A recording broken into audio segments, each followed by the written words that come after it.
एक बार जरा global markets की भी बात कर लीजिए। पूरा इतना इवेंटफुल ईयर रहा है। 33% नीचे है आपका नैस्डैक, करीब 20% की 18 से 20% की गिरावट डाउ एस&पी में रही है। उसके सामने हमारे बाजार तो रिकॉर्ड हाई के पास है, उसकी तो खैर बात करेंगे।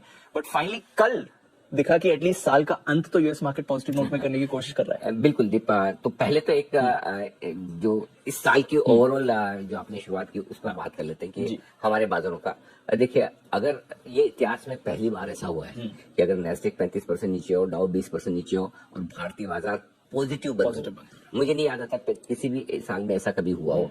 हम निफ्टी पर 3% मजबूत है, बैंक निफ्टी पर 6-7% मजबूत है, सेंसेक्स 6% मजबूत है साल दर साल। और इस साल सबसे बड़ी बात यह थी कि हम मजबूत कब है।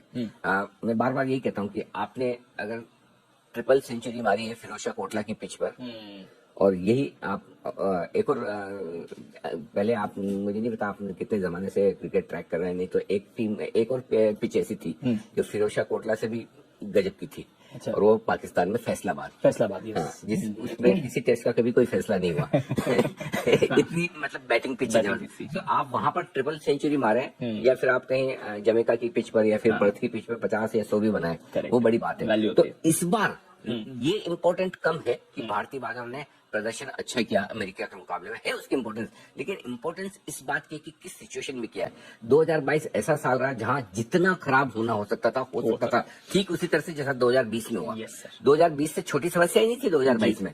रशिया यूक्रेन 40 साल बाद दो देश सीधे सीधे लड़ रहे हैं, कच्चा तेल 130 तक पहुंचना, बिल्कुल करेक्ट, डॉलर इंडेक्स का 50% बढ़ जाना नीचे से, 15 साल की ऊंचाइयों पर ब्याज दरें, 40 साल की ऊंचाइयों पर महंगाई दर, हमारे यहाँ बढ़ती हुई ब्याज दरें, मतलब क्या कुछ खराब नहीं हो सकता था। एग्जैक्टली। एक कोविड वापस आने को छोड़ दे तो बाकी सब कुछ जो खराब हो सकता था तो वो 2022 में हुआ। उसके बावजूद आप हरे निशान में बने हो रहे हैं, ये अपने आप में एक बहुत बड़ा अचीवमेंट भारतीय बाजारों के लिए। इसके दो बड़े कारण हैं। एक कारण ये कि हमारी इकोनॉमी बहुत ही बेहतरीन है, दुनिया की 5वीं सबसे बड़ी इकोनॉमी में हम आ चुके हैं, दुनिया की सबसे तेज ग्रो करने वाली इकोनॉमी में से हम एक है, और हमारी साइज के हिसाब से देखें तो बहुत ही फास्ट है कंपेयर टू जो दूसरे डेवलप कंट्रीज हैं। और दूसरा, लंबे समय बाद जो 2020 से शुरुआत हुई थी रिटेल इन्वेस्टर्स के बाजार में कॉन्फिडेंस की, वो कॉन्फिडेंस और आगे बढ़ता हुआ दिखा है।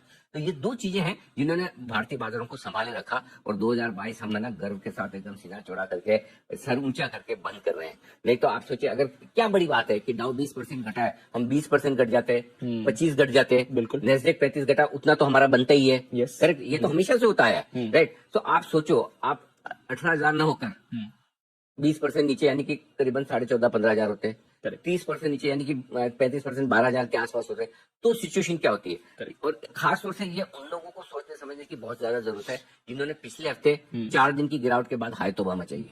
तो आपने कुछ देखा ही नहीं, खराब कितना हो सकता है वो भी आपको ध्यान में रखना जरूरी है। और खास तौर से 2020 के बाद जो नए इन्वेस्टर्स, नए ट्रेडर्स मार्केट में आए, उनके लिए ये बड़े लेसन है कि आप बहुत बड़े सबक से बच गए, आपको पढ़ाया नहीं गया, लेकिन इसका मतलब नहीं कि ये आउट ऑफ सिलेबस है, ये सिलेबस में कभी भी आ सकता है। तो आई थिंक मैं ये कहूंगा कि कई लोग 2020 को बहुत अच्छा साल मानते हैं, या आपको 7,500 की निफ्टी पर, 8,000 की निफ्टी पर पैसा लगाने का मौका मिला, राइट। लेकिन मैं ये मानता हूँ उस समय आपको विश्वास नहीं होगा, 30,000 के नीचे भी बैंक निफ्टी, 30 के इनफैक्ट 25,000 के आसपास बैंक निफ्टी हुआ था।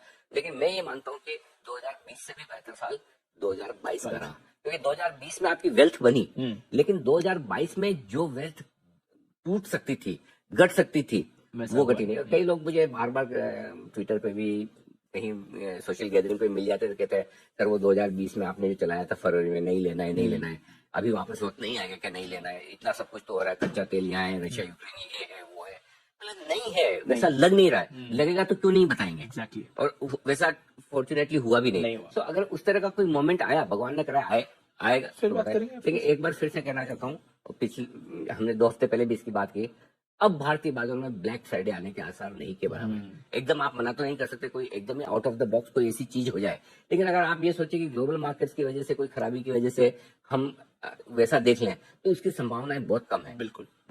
एक तो अब भारतीय बाजार विदेशी निवेशकों के भी चेहरे बन रहे हैं फिर से, जो कुछ उन्हें बेचना था वो बेच चुके हैं। दूसरा, हमारे रिटेल की ताकत भी काफी बढ़ी हुई है। तो आई थिंक 2022 हमने बहुत अच्छे नोट पर समाप्ति की है, और जब कोई मतलब आपका काम जो हाथ में है वो अच्छा समाप्त हो रहा, तो नए काम की शुरुआत बहुत आप अच्छे नोट पर करते हो, तो 2023 की शुरुआत भी हम बढ़िया करेंगे, ये तो बहुत बढ़िया। अच्छे